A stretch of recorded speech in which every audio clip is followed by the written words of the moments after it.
This video will show how to draw OTS. Now follow the below steps to draw the OTS.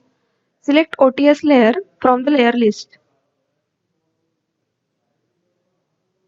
Draw OTS area as a closed polyline or rectangle.